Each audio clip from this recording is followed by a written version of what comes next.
Hi everyone, my name is O-Sheena. I'm going to be doing a video talking about YA books in particular that have content warnings in them. I'm going to talk about some more popular YA books that I have read that were not clean in any kind of way, and I'll explain. And I'm just making this video just so that there's some awareness. Some of these books are very popular and hyped, and I just want to let maybe parents know that these would not be something that I would recommend for teenagers to be reading, or really anyone. And yeah, this is not to be a hater. I don't want someone like watching this video who likes these books to feel bad. Like, I'm not kind of condemning anyone who does enjoy these books or has read them and liked them. I liked the story of some of these, but it's good to be aware. And so this is just my opinion, and even if you don't think the same, that's okay. I would love to have a discussion though about what you're seeing and how you feel about it. And maybe I'm making this a bigger deal than it needs to be, but it feels like a big deal to me. So that's why I'm sharing. That's my little disclaimer. So I'll just get started with the do-over. This book, again, no hate, but I have seen some booktubers promoting this author in particular. Better Than the Movies is the first YA book by this author. I do plan to read it just to compare and see if the content is similar, if this is just a one-off. I'm not sure, but I happened to read this one first because this is what came in from the library first, and I've requested Better Than the Movies. So I'm gonna give it a shot, but if it does end up being similar to this one, then that's too bad. I've put like bookmarks in all the places where stuff was mentioned. So basically this book follows a 17-year-old girl who, it's the morning of Valentine's Day, and it turns into a really terrible day. Like, anything that could go wrong goes wrong. It even says here, a junior library guild selection. Ages 14 and up? No. Okay, sorry. Anyways, so her boyfriend cheats on her on Valentine's Day, and so she's really upset, and other things happen as well. But then she goes to sleep and wakes up the next morning and it's Valentine's Day again. And she relives the day several times.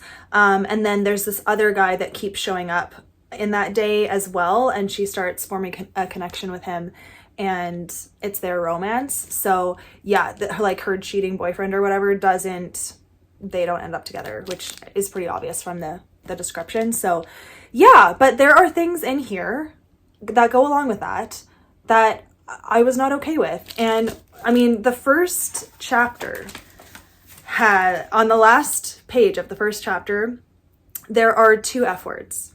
Okay. And right away I was like, what? Because like, it just felt like it came out of nowhere. But 2 F words on page 17 of this hardcover book, and I was really turned off by that. YA, you just have different standards. Like, I have higher standards when it comes to YA, because I don't want to picture these young kids doing this or saying this, you know? Like, with adults, it's a different story, but like, you know what I mean? Anyway, turn the page, okay? And this is where I was like, okay, so that's what I'm getting from this book. Literally, first page of chapter 2, page 18. I'm gonna read part of it. It says, I put down the book I wasn't supposed to be reading, stood and grabbed my bag from the floor beside me. I'd been in the middle of a fairly intense sex scene, so my cheeks instantly got hot as I felt porn busted. I mean, and it's not wrong. Like, I don't know if I can say these words in a video. I have, I think, before, and nothing happened, but I don't know. But anyways, PORN, busted, is how she felt. So right there, like, are we connecting the dots that explicit content in romance books is considered that? And I know that teenagers are exposed to way more now. They do things all the time. I mean, it's been since the beginning of time, probably, that teenagers do this stuff. But to read it in books too is just like really hard for me to like be okay with. I mean, whatever. Okay, so then the next one is, yeah, this was really sad. Okay, so then that's when they get into using the Lord's name in vain. So first of all, a character says, Holy Christ. Wow. Capital letters, capital H, capital C. And then, oh my God, capital G. Okay. And then right after that, it says, yes, we were all calling out to the Lord in response to my phone's disgusting swim. Calling out to the Lord, capital L. I don't know, man. I didn't like that. Okay. And then next, what else do I got? Okay. Yeah. Another mention of PORN. That's what this was. Another mention of it. Okay. Yeah. The last little bit of, on page 203, it says, for the love of God, stop talking. I can't tell you that I think it's a good idea, Christ. So all that to swear. Oh yeah. Okay. So then they referenced WWJD as well. Is it a thing for teenagers to joke with that stuff? And it's like just normal? Is it? Because maybe that's not so out of place, but I don't read YA that much, but is this what's in YA now? Because yikes. So that's everything that I had saved of this book. Those were the main quotes. And that's all that there was. I tagged every time there was anything like that. But I just was so disappointed. And there was no details. Nothing happened between the two love interests. Like, it was clean in that way. They did kiss, but other than that, nothing.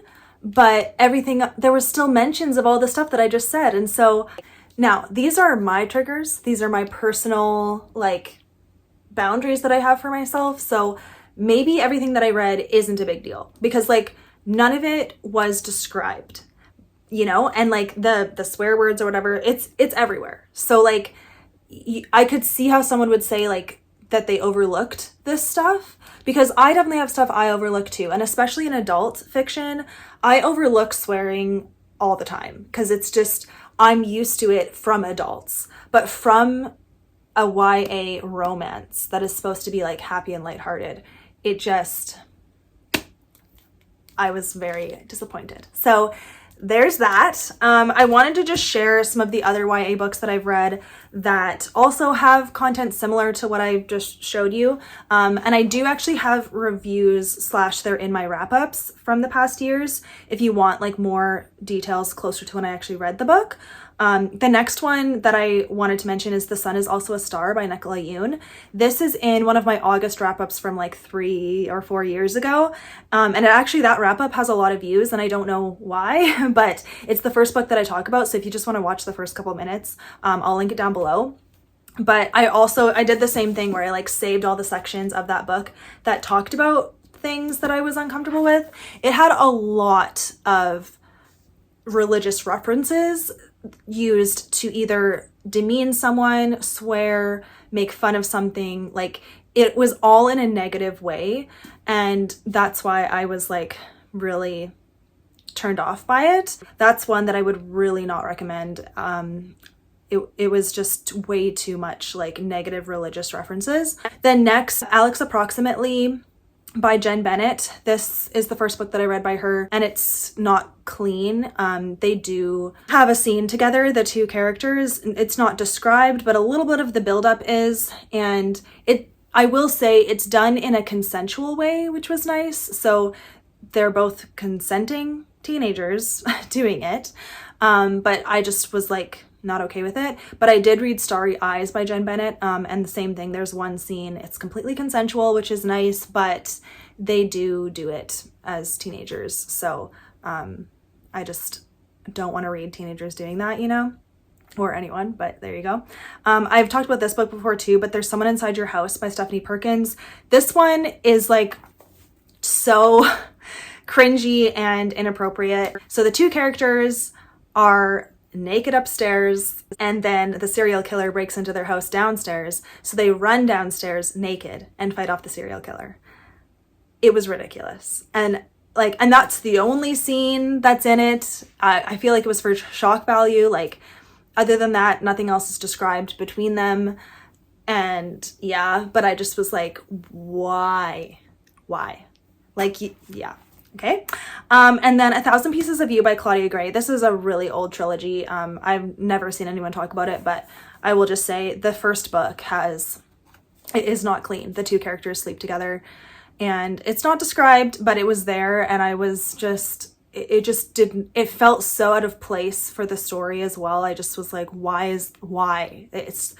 It just was not in an appropriate space for that. So anyways, and then lastly, I really want to mention this, City of Heavenly Fire by Cassandra Clare. I did read the entire Mortal Instruments series. This is the last book of a 6-book series, and I did read the 3 Infernal Devices as well. I don't have much to say about the Infernal Devices. I skimmed it mostly, so I don't remember a ton. Yeah, I skimmed it a lot. But for the Mortal Instruments, I read all 6 books, and I was invested, but it is about like demon slaying, angels and demons. And in this last book, it was my final straw, which of course is the last book, so whatever, but that solidified with me that I'm never reading another Cassandra Clare book in this world. So for this book, you follow like Lucifer followers, and one of the like warlocks that like is under Lucifer like literally says the Lord's Prayer like word for word from the Bible, but replaces anything related to God or Lord or anything in the Lord's Prayer with Lucifer, literally. And I was like reading this and I'm like, this is so inappropriate and like completely like, why would you take that? Like, this is sacred text, and to put Lucifer's name in it, I was appalled. So do not recommend that ever. Like, just don't even start the Mortal Instruments. It gets very demonic, and I read it when I was in university. I had strangely like higher tolerance. I think you just like kind of grow with your standards and expectations of what you're willing to read, and mine have definitely gotten stricter for myself just because I'm like, there's way more quality books to be reading than this. But anyways, Mortal Instruments, do not recommend. There you go. So that is what I wanted to share. I know I got kind of heated about some of this stuff, but I really do care. And I know a lot of my followers, some of you are parents, and you do ask me about books appropriate for teenagers. And these books, I would say, are not appropriate. I do not recommend them. Do not let your kids read them, because it's way too much. Yeah, there are YA authors and books out there that are great for teens, and I actually have a recommendation video of a collection of books that I would be comfortable recommending to a teenager. Again, I don't read a ton of YA, and I really don't read a ton of Christian YA. I have recommended some YA in that video, so I'll link that down below. And that is my video. I appreciate you guys watching. I do want this to be a really kind discussion. So if you feel differently than I do about some of these books, please be kind in the comments and let us know why you feel that way. Yeah, again, I'm not condemning anyone who does enjoy these books, but I think it's important to be aware, just because some of these are being recommended by other booktubers that are bigger and more popular among the young people. So I just want to put the word out there that these might not actually be appropriate for teenagers to be reading. So yeah, thank you guys for watching. I appreciate it, and I'll see you in my next video. Bye.